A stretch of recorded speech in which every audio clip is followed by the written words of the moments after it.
자, 오늘 함께 지난주에 이어서 말씀을 나눌 텐데, 오늘은 출애굽기 말씀을 잠깐 보고서 지난주에 이어서 그 내용들을 좀 같이 했으면 좋겠습니다. 출애굽기 14장 17절에서 21절입니다.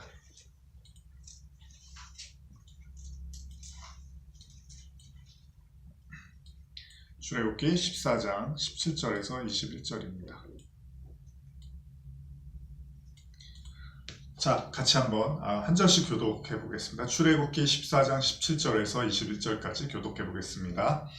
내가 애굽 사람들의 마음을 완악하게 할 것인지 그들이 그 뒤를 따라 들어갈 것이라. 내가 바로와 그의 모든 군대와 그의 병거와 마병으로 말미암아 영광을 얻으리니 내가 바로와 그의 병거와 마병으로 말미암아 영광을 얻을 때에야 애굽 사람들이 나를 여호와인 줄 알리라 하시더니 이스라엘 진 앞에 가던 하나님의 사자가 그들의 뒤로 옮겨가매 구름 기둥도 앞에서 그 뒤로 옮겨 애굽 진과 이스라엘 진 사이에 이르러 서니 저쪽에는 구름과 흑암이 있고 이쪽에는 밤이 밝음으로 밤새도록 저쪽이 이쪽에 가까이 못하더라.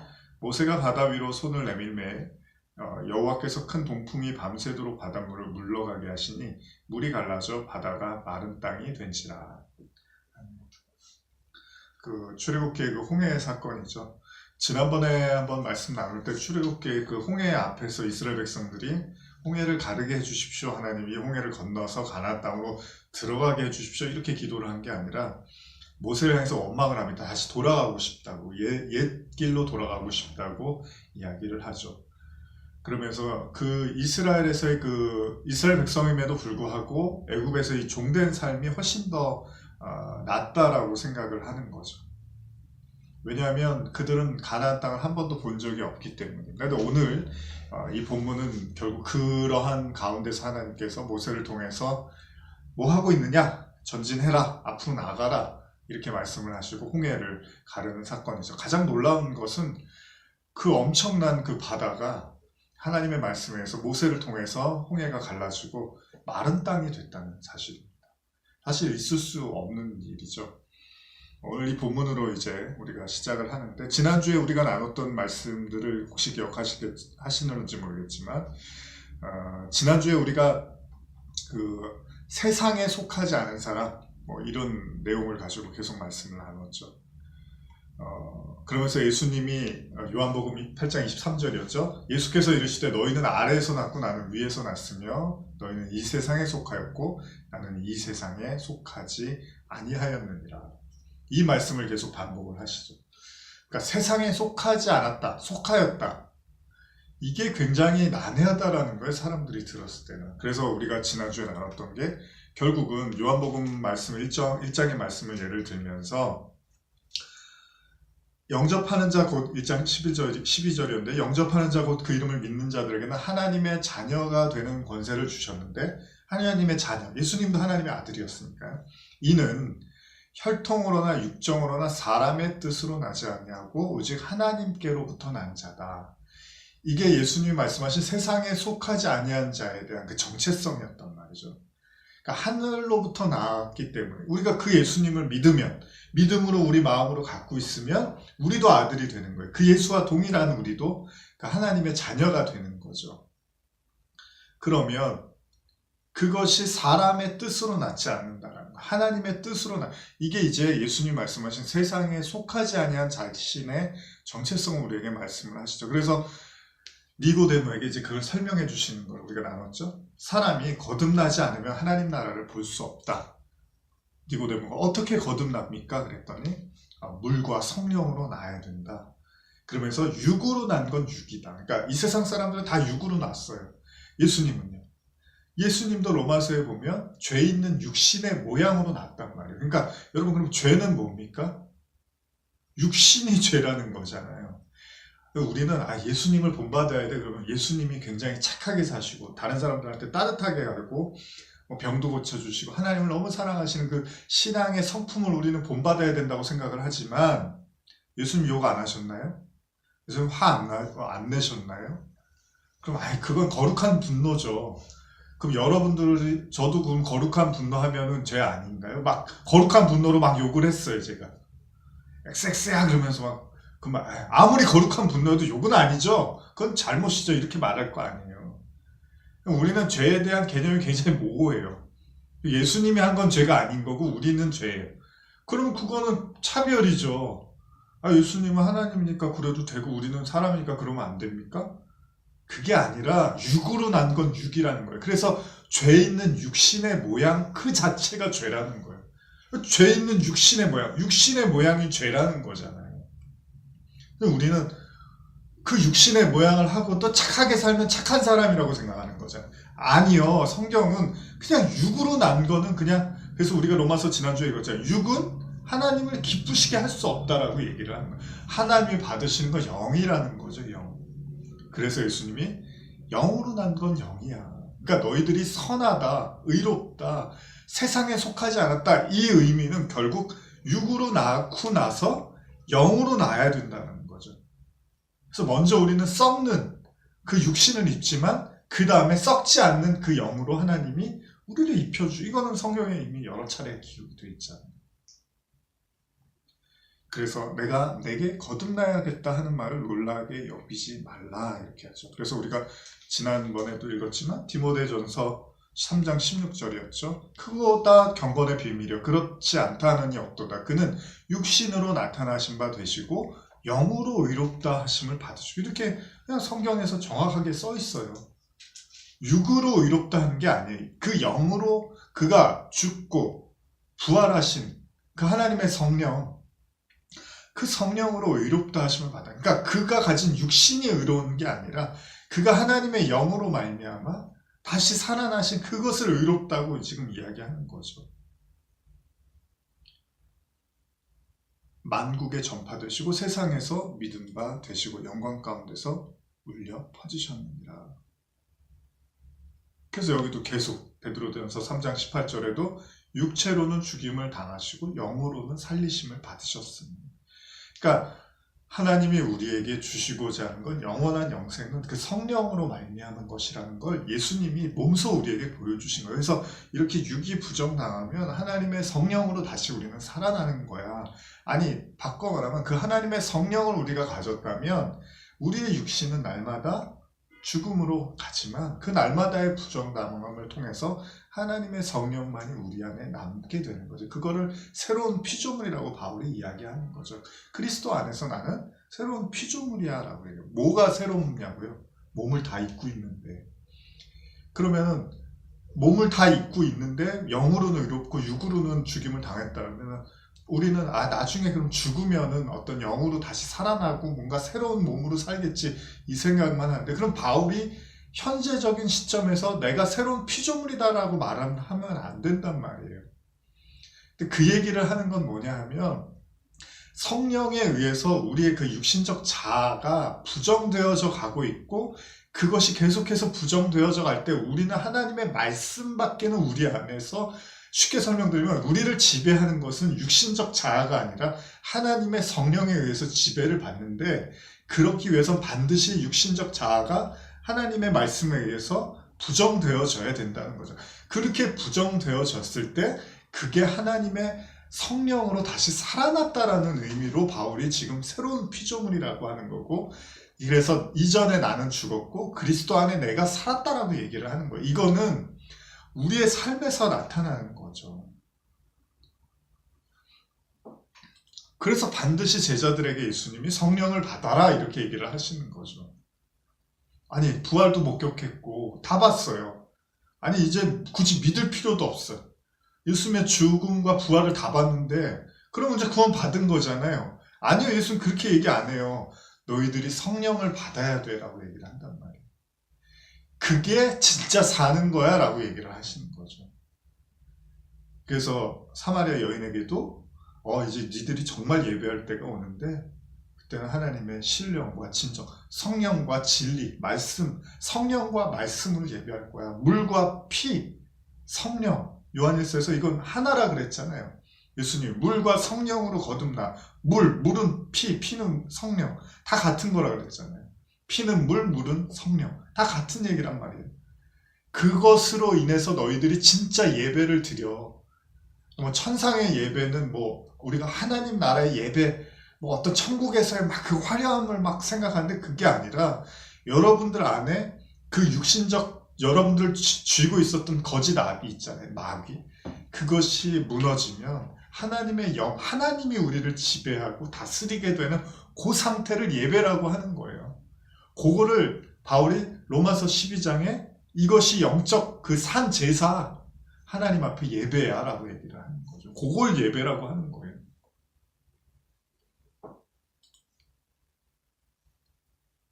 그래서 로마서 우리 계속 읽었죠. 로마서 8장 11절에 그리고 만일 예수를 죽은 자 가운데서 다시 살리신 하나님의 영이 이렇게 표현을 하잖아요. 여러분들 예수를 죽은 자 가운데서 다시 살리신 하나님의 영이 여러분 속에 계시면 여러분 속에 계시는 이 성령에 의해서 여러분이 죽은 후에도 여러분의 썩을 몸을 다시 살리시는 것입니다. 그러니까 살아있다라는 건 하나님의 영이 우리 안에 계시느냐 안 계시느냐가 그게 우리를 살린다라는 거죠. 그래서 요한복음 6장을 읽었죠. 살리는 것은 영이니 육은 무익하니라. 내가 너희에게 이른 말이 영이요 생명이라.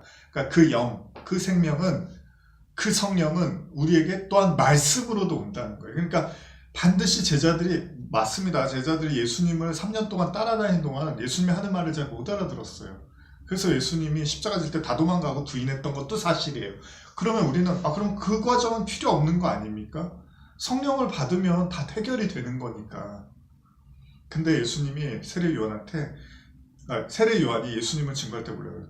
자, 회개해라 천국이 가까웠다 그러면서 그 길을 예비하라, 주의 길을 예비한다 그러잖아요. 그게 뭐냐면 하나님의 말씀이 우리에게 임하고 그 성령으로 우리 안에 임하기 위한 과정으로서 우리는 반드시 우리의 길, 그러니까 우리의 그 높아지고 낮아진 그런 마음들을 말씀에 의해서 평평하게, 평탄케 하는 거예요. 그리고 나서 하나님의 그 말씀이 우리에게 임하는 거죠. 그러니까 제자들도 쉽게 설명드릴게요. 3년 동안 예수님을 안 쫓아다녔으면 정확한 한 가지는 뭐예요?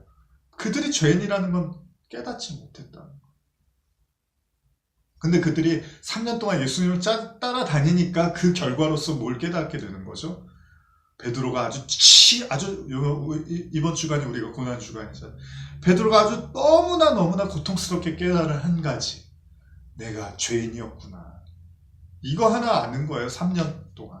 그러니까 그 죄인이라는 사실을 깨달으니까 하나님의 성령이 임하고 그 하나님의 성령으로 말미암아 예수님이 하셨던 모든 말씀들이 깨달아지고 이제 깨달아짐에서 머물러서 예루살렘을 벗어나서 사마리아 땅끝까지 복음을 전하는 전도자로 그 사도로서의 삶을 살게 됐던 거죠. 그러니까 반드시 이 과정들은 우리에게, 그래서 예수님이 너가 거듭나야 되는데 성령으로 거듭나야 돼 이렇게만 얘기를 안 하신 거예요. 물과 성령으로 거듭나라는 표현은 저는 이렇게 보는 거예요. 예수님을 3년 동안 따라다니는 제자들은 말씀을 들었다면 그걸 물로 본다면 결국 그 말씀으로 인해서 씻어졌다는 건 뭐예요? 내가 죄인이라는 걸 깨닫는 그들에게 성령으로 임하셨잖아요. 이것이 예수님의 십자가의 죽음과 부활의 이야기예요. 우리가 죄인이기 때문에 죽어야 되는 거잖아요, 십자가에서. 그러나 하나님의 영이 또 우리를 살리신다며요. 그게 물과 성령의 내용이란 말이에요. 그래서 다시 태어난다는 건 원래 우리는 아래에서 한번 태어났는데 이제 성령으로 말미암아 위에서 태어나는 거.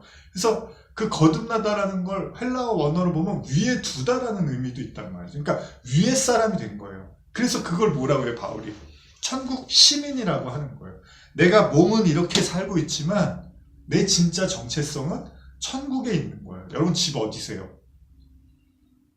주소 다 불러보세요. 거기가 집이세요? 아니면 천국이 집이세요? 이런 거죠. 여기 아래 세상이 집이면 이제 아래 세상 집의 곳간을 맨날 쌓겠죠. 그리고 거기를 수리하고 거기에 그냥 모든 생각이 다 들어가 있겠죠. 위에 세상이 집인 사람은 아래 세상에 그냥 나그네인 거죠. 나그네. 별로 그렇게 물론 열심히 살아야겠지만 그거에 막 목을 맬 필요는 없는 거죠. 그럴 때 그거를 거듭났다라고 하는 거죠. 위의 말씀, 성령으로 다시 태어난 거. 그래서 예수님이 그걸 우리에게 보여주려고 성령으로 잉태하신 거예요. 우리도 그렇게 하나님의 자녀 삼는데 그 대표로서 예수님 표적이라고 누가복음 2장에도 말씀하신 것처럼 그 대표, 이렇게 하나님의 자녀들, 아들들이 될 사람들은 반드시 성령으로 잉태해야 되는 거예요. 그래서 예수님이 우리에게 설명해 주려고 그 동정녀 마리아가 남자를 알기 전에 이렇게 낳았잖아요. 왜냐하면 남자를 알아서 나면 그건 육으로 낳게 되잖아요. 그러니까 우리에게 설명할 수 있는 유일한 방법은 남자를 몰랐는데 낳았으니 그 씨를 준 거는 남자가 아니라 하나님이니까 그걸 성령으로 잉태했다고 하는 거죠. 우리도 마찬가지인 거예요. 우리도 우리 부모들이 낳았지만 이제 성령으로도 낳는 거예요. 우리를 하나님이. 그래서 아까 요한복음 1장에 이는 혈통으로나 육정으로 난 게 아니라 하나님의 뜻으로 말미암아 난 자들이 되고 그들이 바로 하나님의 자녀들, 아들들이 됐다는 거죠. 그래서 물과 성령, 여러분도 마찬가지. 우리가 이 말씀을 듣는 게 지겨울 수도 있고 재미없을 수도 있고, 아니 뭐 이스라엘 백성들이 광야에서 40년 돌아다니면서 만나갖고 그런 말을 하잖아요. 맛도 없고 이게 도대체 뭡니까가 만나의 이름이잖아요. 이게 뭐예요 도대체. 맛도 없고 이거 재미도 없고 이거 살만 계속 빠지는 것 같고 이건 세상하고 갈수록 더 멀어지고 있고. 근데 그게 그들을 살리는 물이었어요. 근데 또 물이 없다고 막 그 모세한테 원망을 하잖아요. 모세가 화가 나서 반성을 했겠죠. 아니 너희들이 지금 하나님의 말씀 맨날 받고 있는데 물이 없다 그러면 말이 되냐. 하나님이 날마다 말씀으로 생수를 주고 계시는데 이스라엘 백성은 그게 맛이 없으니까 목이 마르다고 매일 하는 거죠. 그래서 우리가 이런 말씀을 쭉 나누면서 히브리서 말씀을 나눴죠. 그러면서 히브리서 5장 14절이었는데 단단한 음식은 장성한 자의 것이니 그들은 지각을 사용함으로 연단을 받아 선악을 분별하는 자들이니라. 결국은 이러한 말씀을 통해서 하나님이 예수님이 세상에 속하지 않았다라는 이런 말씀을 통해서 우리에게 결국 지난주에도 나눴던 말씀들 제가 다시 한번 이렇게 상기시켜 드렸는데 그 결과물로는 이제 결국 우리는 이게 위에 거고 이게 아래의 거구나. 이게 어둠이고 이게 빛이구나. 이거를 유일하게 판단할 수 있었던 분이 예수님밖에 없었단 말이죠. 그런데 이제 우리가 그로 말미암아 그의 은혜로 말미암아 이제 그 단단한 그리스도의 장성한 분량에 이르게 됨으로써 연단을 받아 선악을 분별하는 자들이 된다는 거죠. 그래서 선악과를 먹고 잘못 판단했던 인간이 결국은 진짜 하나님의 은혜로 말미암아 이제 선과 악이 무엇인지를 깨닫게 되는 거죠. 근데 유대인들은 어땠어요? 유대인들은 어둠을 빛이라고 하고 빛을 어둠이라고 한단 말이에요. 그러니까 자기가 어둠인데 자기를 빛이라고 하고 예수가 빛인데 예수를 어둠이라고 말하는 이거를 못 벗어나는 거예요. 이게 죄예요. 그러니까 어떤 사람은 쉽게 말하면 하나님이 천국에다 앉혀놔줘도 그 사람한테 그게 천국이 아닐 수도 있다고요. 그게 왜 천국인지를 모르니까. 근데 우리가 생각하는 천국은 그냥 우리의 그 말초적인 신경을 자극하고 거기에 맞는 무슨 뭐 천국에 가면 뭐 금으로 덮여 있고 뭐 막 화려하고 이런 식으로 그런 데서 오래 살면 행복하냐고요. 여러분들 막 금으로 덮인 집에서 막 오래 살면 되게 행복해요? 그런 분들 계실 거예요. 그런 돈 많아서 그렇게 사는 분들. 그분들한테 물어보세요. 행복하냐고. 하나님이 그런 거를 주시겠어요? 우리한테? 그런 거를 원하시겠어요? 근데 거기 가서는 금으로 주면서 왜 여기서는 또 가난하게 살라 그래요? 그러면 왜 여기서는 세상 사랑하지 말라 그래요? 말이 안 되잖아요. 여기서는 좀 참았다가 거기 가서 막 금으로 막 하고 스포츠카 끌고 가고 막 이러라는 건 아니잖아요. 결국 하나님이 주시려는 거는 그 성령을 통한 우리에게 의와 평강과 희락이라고 말씀을 하시죠. 그러니까 눈에 보이지 않는 하나님은 우리에게 기쁨과 영생을 주는데 이스라엘 백성들과 유대인들은 그렇게 생각을 못하니까 눈에 보이는 것들로 하나님의 말씀을 이해하고 하나님의 나라를 이해했다는 거죠. 그래서 예수를 귀신 들렸다고 말하는 것에 이르게 되는 거죠. 왜냐하면 전혀 사회적이고 세상적이지 않은 이야기를 늘어놓는 예수는 종교적이지 못한 그 예수는 그들이 봤을 때는 어둠에 불과하고 신성모독한다고 보았던 거죠. 이사야 59장 8절에서 10절 제가 한번 읽어드릴게요. 그들은 평강의 길을 알지 못하며 그들이 행하는 곳에는 정의가 없으며 굽은 길을 스스로 만드나니 무릇 이 길을 밟는 자는 평강을 알지 못하느니라. 그러므로 정의가 우리에게서 멀고 공의가 우리에게 미치지 못한즉 우리가 빛을 바라나 어둠 뿐이요 밝은 것을 바라나 캄캄한 가운데 행함으로 우리가 맹인같이 담을 더듬으며 눈 없는 자같이 두루 더듬으며 낮에도 황혼때같이 넘어지나니 우리는 강장한 중에서도 죽은 자 같으니라. 이스라엘 백성을 이제 표현하는 거죠. 평강의 길도 알지 못하고 정의도 없고 굽은 길도 만들고 그러면서 정의는 멀고 빛을 바라나 어둠. 그러니까 그들이 쉽게 설명할게요. 그들은 빛을 바라는데 사실 그것이 어둠이라는 거예요. 그들이 바라는 그 빛, 그것이 어둠이고 결국 그들은 캄캄한 가운데 행한다는 거죠. 그걸 뭐라 그래요? 맹인이라고 표현을 하고 있는 거죠. 더듬고 다니는데 그게 죽은 자인데 그거를 인정을 못한다라는 거예요. 우리는 이스라엘 백성들이 끊임없이 예수님 앞에서 볼 수 있는데요. 자유가 있는데요. 종된 적이 없는데 이런 얘기를 계속 하는 거죠. 자, 이사야 5장 20절에서 23절까지 한번 교독해 볼까요? 이사야 5장 20절에서 23절까지입니다. 이사야 5장 20절에서 23절까지 교독해 보겠습니다. 악을 선하다 하며 선을 악하다 하며 흑암으로 광명을 삼으며 광명으로 흑암을 삼으며 쓴 것으로 단 것을 삼으며 단 것으로 쓴 것을 삼는 자들은 화 있을진저.